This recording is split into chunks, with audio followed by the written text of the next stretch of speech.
What's up, you guys? It's your boy D Money Man, back at it again.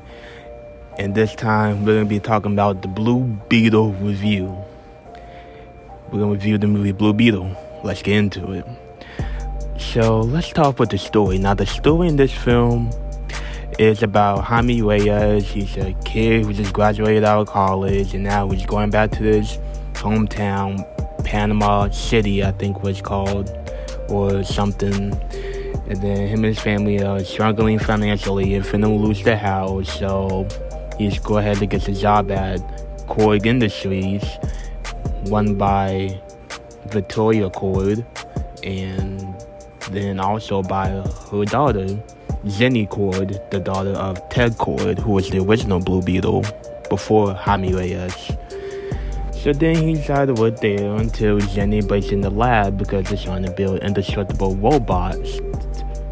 You know, one of those things in every single movies. And then Jenny's like, we don't do that at our company, so I'm just gonna take the scale up that you guys had and land it from Earth, from all the way to outer space, and I'm gonna get that and bring it to somebody else. Because the scale up has to choose its host. So she brings it over to Jaime Reyes, who's trying to get an internship there, but Jenny's like, I don't got time for this. Here's the scale up, and protect this for all your life. So then he was like, okay, I'll do anything since, I'm trying to get a job and save my family, type of shit. So then he does that, bring it back to his family's crib, and then the Beetle, attacks him like it shows in the trailer. And then he got superpowers of the Blue Beetle now. So now he's Blue Beetle. And then now he's trying to learn, great powers or great responsibility type of stuff. And that's basically the plot right there. Yeah, I could see the complaints come in where it's generic and, average superhero film, but the CGI is a little bit better than The Flash, which is completely ridiculous because if you don't know, this movie was made for HBO Max, not for theatrical release. So we kind of figured that the CGI wasn't going to be that good, but surprisingly it's better than The Flash because they made the suit practical and more realistic than, The Flash is mainly CGI all over the place. So yeah, I can see where the complaints come in, where it's generic on the story side. Yeah, it is, to be honest, it is. But I wasn't expecting anything like groundbreaking cinema, like best superhero of all time type of stuff. Like I wasn't expecting that to go in, so it is what it is. So the characters, I like Azolo Mandela in this film as Blue Beetle. He's really good. He brings that Cobra Kai energy to this film. I really like that about him.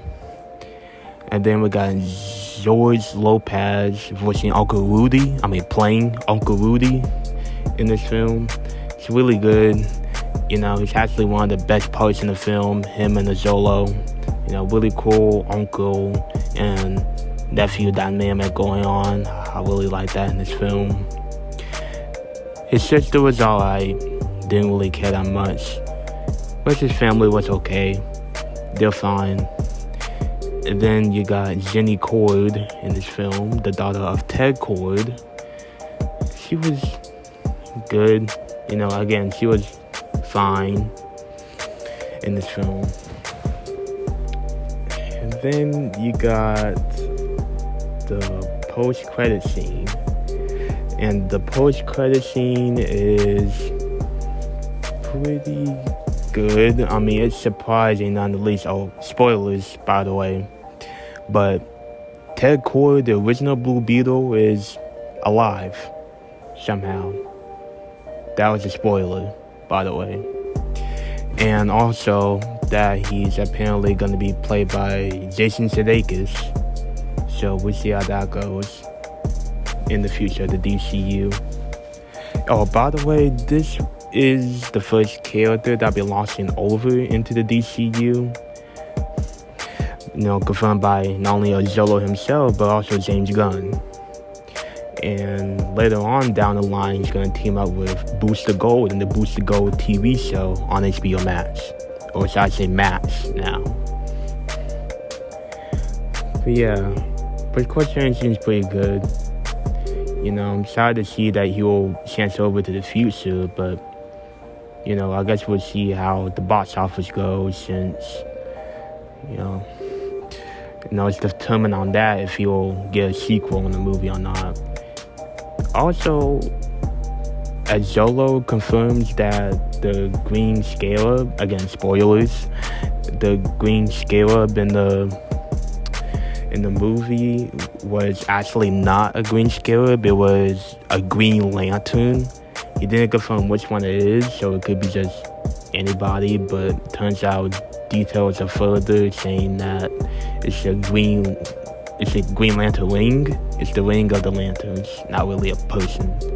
But yeah, that's pretty cool, I guess. I guess that outright confirms this movie is in the DCU. Also, I like the references they made in this film, like references to Superman and the Flash, but it didn't say which one, so it can kind of allude to the DCU Flash or the DCU Superman, gonna be played by David Cornsweet in the future, so looking forward to that as well. Also, I like the Latino representation in the film, even though I'm not Latino myself, so I really wouldn't know much about that side of things, but that's pretty cool. Put some representation, diversity in there. But yeah, guys, that's the end of the video, man. That's all I had to say about Blue Beetle. Pretty alright film. Oh, sorry guys, before I leave, there's one big complaint that I have with this film. And again, spoilers. So, there's this certain scene in the film where Blue Beetle beats like Batman and doesn't kill. He has a non-killing rule like Batman does. And the rest of his family, when they get the hands of the cord weapons, they are like killing people left and right. George Lopez literally has a whole joke about stabbing someone in the chest. Yeah, and the granny, oh my gosh, the granny was off the loose. Like, she was off the chain. But, yeah, didn't like that. So that's all I had to say about Blue Beetle. So I would give it a good 6.5 out of 10.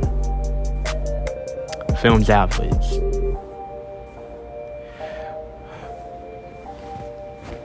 So that'll be the end of the video, y'all. And I will see you guys next time. D Money out.